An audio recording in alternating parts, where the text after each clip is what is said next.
வணக்கம். நான் தமிழன்பன். சங்கர் இயக்கத்தில் ராம் சரண் கதாநாயகனாக நடித்திருக்கும் கேம் சேஞ்சர் என்கிற படம் நேற்று வெளியாகி இருக்கிறது. அந்த படத்தை பற்றி கொஞ்சம் பேசுவோம். அந்த படத்தோட கதை என்னன்னா, கதாநாயகன் ஒரு மாவட்ட ஆட்சித்தலைவராக இருக்கிறார். அவர் அந்த மாவட்டத்தில் நடக்கிற தப்புகளை தட்டி கேட்க தடுத்து நிறுத்த வேண்டும் என்பதற்காக எடுக்கிற சில நடவடிக்கைகள் எடுக்கிறார். தப்பு செய்பவர்கள் எப்படியும் அரசியல் தொடர்போடுதான் இருப்பார்கள், அரசியல்வாதிகளுடைய பின்புலத்தில் இருப்பார்கள் அல்லவா? அது போலவே இதிலும் மணல் அள்ளுகிறவர்களுக்கு நேரடியாக ஒரு அமைச்சர் துணை இருக்கிறார். அந்த அமைச்சர் என்பதை தாண்டி முதலமைச்சர் மகன் என்கிற தகுதியோடும் இருக்கிறார். அப்படிப்பட்ட ஒருவரிடம் மாவட்ட ஆட்சித்தலைவர் கடுமை காட்டும் போது நேரடியாக அந்த அமைச்சர் தலையிடுகிறார். அவருக்கும் இவருக்கும் மோதல் வெடிக்கிறது. அதன் விளைவுகள் என்னவாகின என்பதுதான் அந்த படத்தினுடைய திரைக்கதையாக இருக்கிறது. இதுல இந்த படம் பத்தி நிறைய விமர்சனங்கள் வந்துருச்சு, நிறைய பேசிட்டாங்க, நிறைய நடந்திருக்கு. படம் எப்படி இருக்கு என்னன்றதை பத்தி எல்லாம் இருக்கு.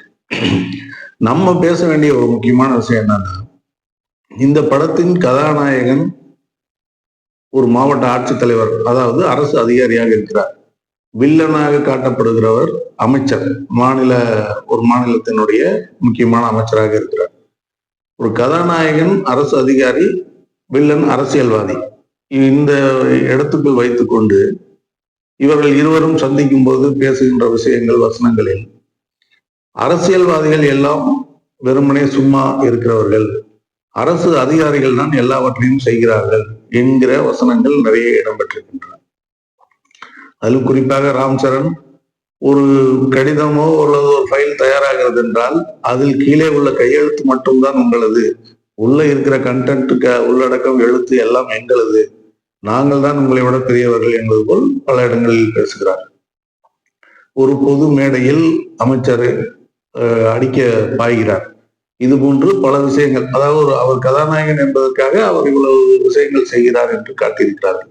இந்த படத்தை பார்க்கிறவர்களும் ஒரு கதாநாயகன் வில்லனை அடிப்பது அது போன்ற ஒரு நிகழ்ச்சி தான் இது என்று எளிதாக எடுத்துக்கொண்டு போய்விடுவார்கள். இதுதான் சாதாரணமாக நடக்கக்கூடிய ஒரு விஷயம் சினிமாவை பொறுத்த வரைக்கும்.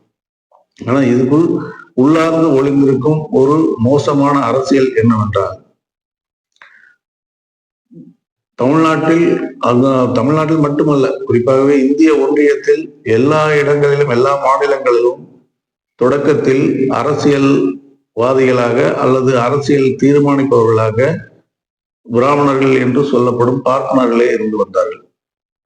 அவர்கள் கை கொஞ்சம் கொஞ்சமாக பலம் இழந்து நான் பிராமின்ஸ், அதாவது பிராமணர் அல்லாதோர், பார்ப்பனர் அல்லாதோர் கை ஓங்க தொடங்கியது. இந்தியா முழுவதுமே நடந்தது. தமிழ்நாட்டில் கூடுதலாக நடந்து கொண்டிருக்கிறது. மற்ற இந்திய மாநிலங்களுக்கு முன்னோடியாக தமிழ்நாடு திகழ்கிறது என்கிற அளவில் தமிழ்நாட்டில் பிராமண எதிர்ப்பும் பிராமணிய கருத்துகளுக்கான எதிர்ப்பும் தீவிரமாக இருக்கிறது. அண்மையில் கூட இது குறித்து பெரிய வாத பிரதிவாதங்கள் ஓடிக்கொண்டிருக்கின்றன. இந்த நிலையில் வந்திருக்கும் இந்த படத்தில் நான் பிராமின்ஸ், அதாவது பிராமணர் அல்லாதோர் அரசியலில் தலையெடுத்து பொறுப்புகளுக்கு அமைச்சராக, முதலமைச்சராக வருகின்ற நேரத்தில் இந்தியா முழுக்க உள்ள பிராமணர்களால் கட்டமைக்கப்பட்ட ஒரு பிம்பம் என்னவென்றால், அரசியல்வாதிகள் எல்லோருமே மோசடி பேர்வழிகள், ஊழல்வாதிகள், பணம் சம்பாதிப்பதற்காக மட்டுமே அரசியலுக்கு வருகிறார்கள்.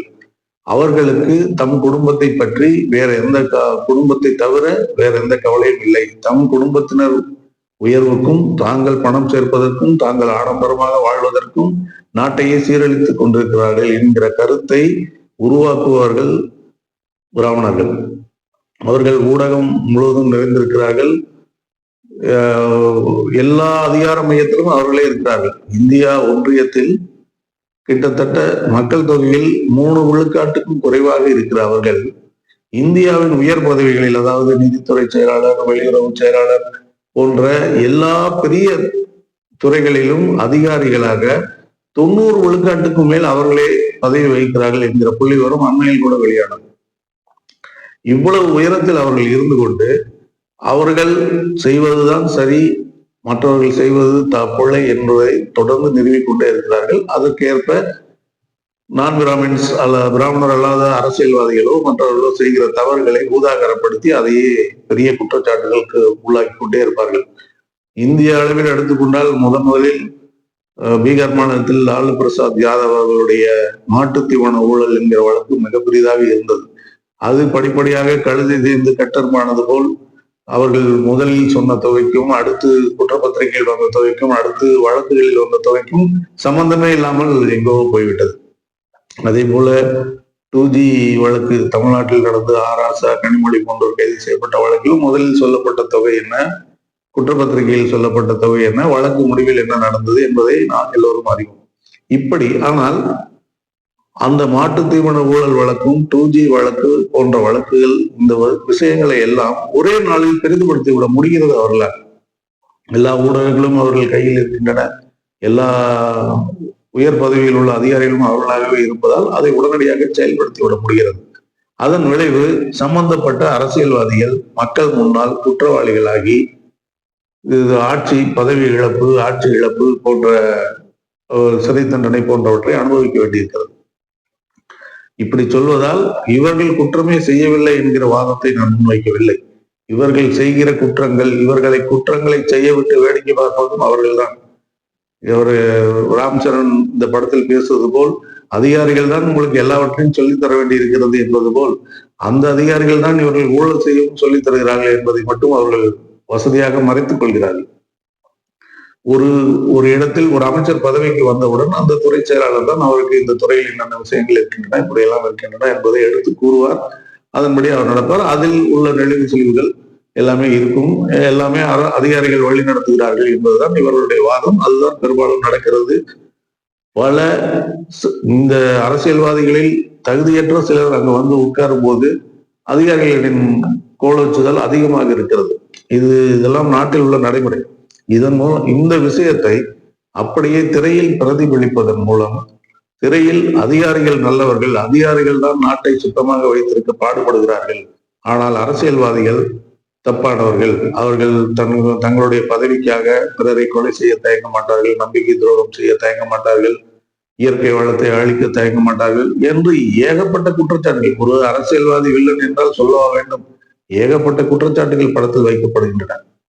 அந்த குற்றச்சாட்டுகளுக்கு எதிர்வினை ஆற்றுபவர் ஒரு அரசு அதிகாரி என்கிற அடிப்படையில் அரசு அதிகாரி என்று வைத்திருப்பதால் இந்த பார்ப்பனிய கருத்தியலுக்கு வலுச்சேர்க்க அறிந்தோ அறியாமலோ துணை போயிருக்கிறார் சங்கர்.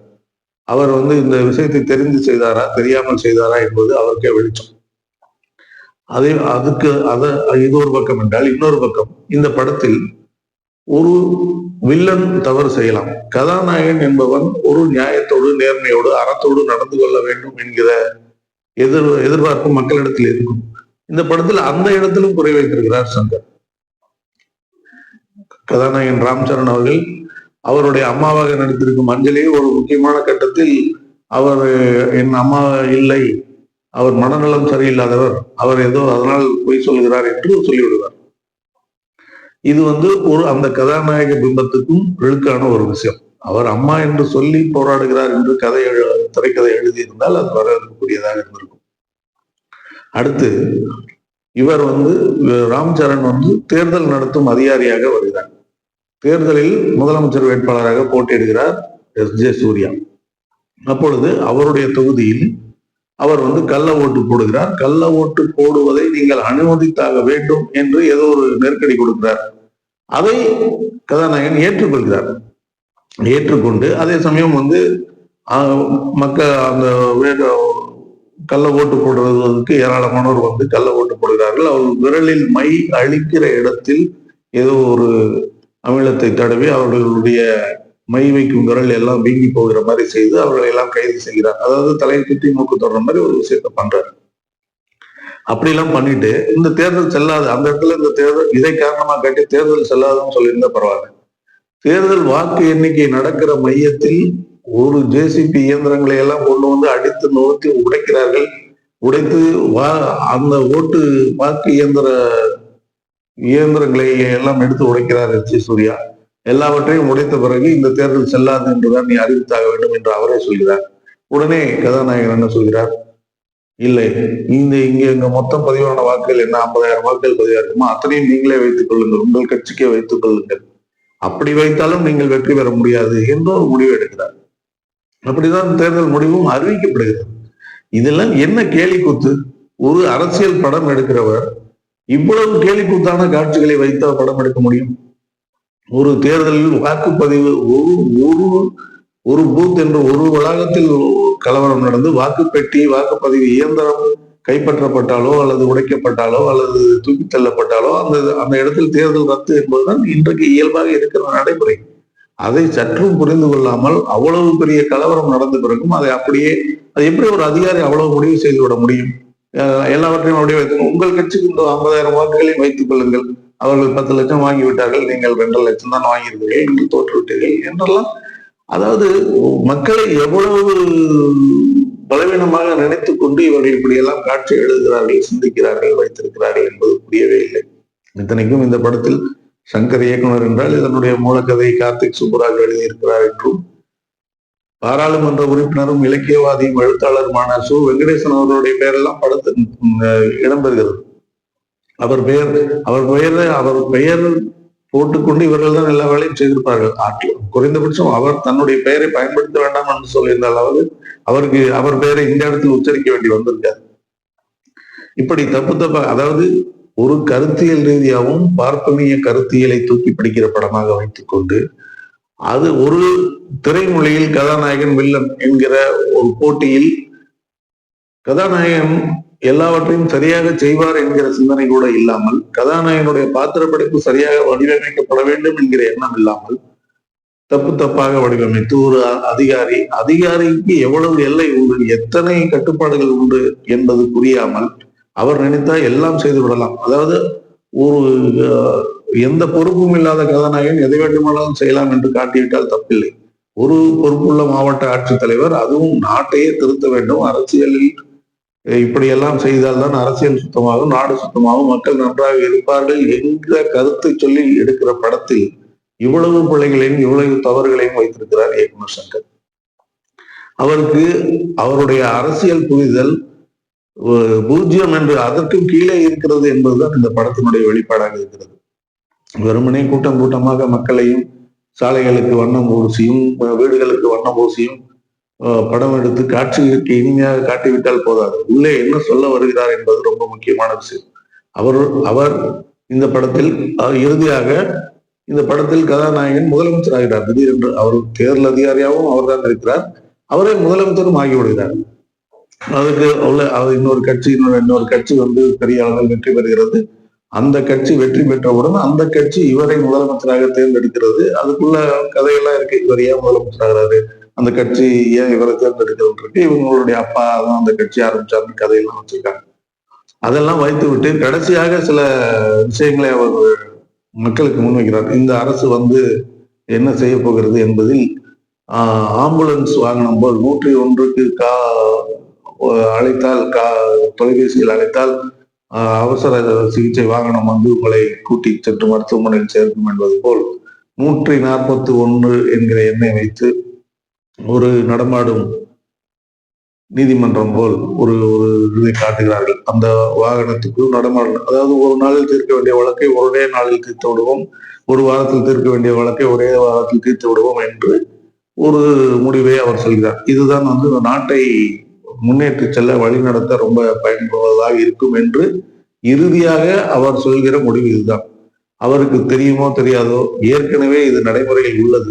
லோக் அதாலத் என்கிற, அதாவது மாவட்ட நீதிமன்றங்கள், உரிமையியல் நீதிமன்றங்கள், உயர் நீதிமன்றங்கள், உச்ச நீதிமன்றங்கள் ஆகியவற்றில் நெடுநாள் ஒரு வழக்குக்கு நெடுநாள் பிடிக்கிறது என்பதால் லோக் அதாலத் என்கிற ஒரு உள்நாட்டு நீதிமன்றத்தை உருவாக்கி அதில் அந்த வழக்குகள் சம்பந்தப்பட்டவர்களை நேரடியாக வரவழைத்து பேசி தீர்த்துவிடும் முடிவுகள் இப்பொழுதும் நடந்து கொண்டுதான் இருக்கின்றன. அது புரியாமல் உங்கள் வீட்டுக்கே தருவோம் என்று ரொம்ப எளிமையாக அவர் எளிமைப்படுத்தி சொல்கிறார். அது அவருடைய அரசியல் புரிதலின்மையும் நாட்டை பற்றிய தெளிவின்மையும் அந்த காட்சிகளில் வெளிப்படுகிறது.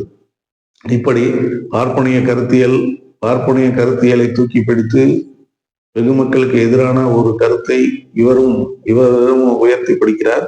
இன்னொரு பக்கம் ஒரு கதாநாயகன் என்பவன் நேர்மையாக நடக்க வேண்டும் என்பதில் மாறி அவன் ஏராளமான தப்புகளை செய்தாலும் கதாநாயகன் என்று நிறுவ பார்க்கிறார். ஒரு நாட்டை உயர்த்துவதற்கான சொல்லும் சில முடிவுகளும் ரொம்பவும் பலவீனமான முடிவுகளாக இருக்கின்றன. பொதுவாக இயக்குனர் சங்கர் அவர்கள் என்னுடைய படங்கள் எல்லாம் இப்படி இருந்தால் எப்படி இருக்கும், இப்படி நடந்தால் எப்படி இருக்கும் என்கிற கற்பனையின் வெளிப்பாடுதான் என்று அவருடைய பேட்டிகளில் நேர்காணலில் சொல்லியிருக்கிறார். இந்த படத்தில் நடப்பது போல் நடந்தால் எப்படி இருக்கும் என்றால் மிகவும் கேவலமாக இருக்கும் என்பதுதான் வெகு மக்களுடைய கருத்தாக இருக்கிறது. அதையே நானும் வழிமொழிகிறேன். நன்றி, வணக்கம்.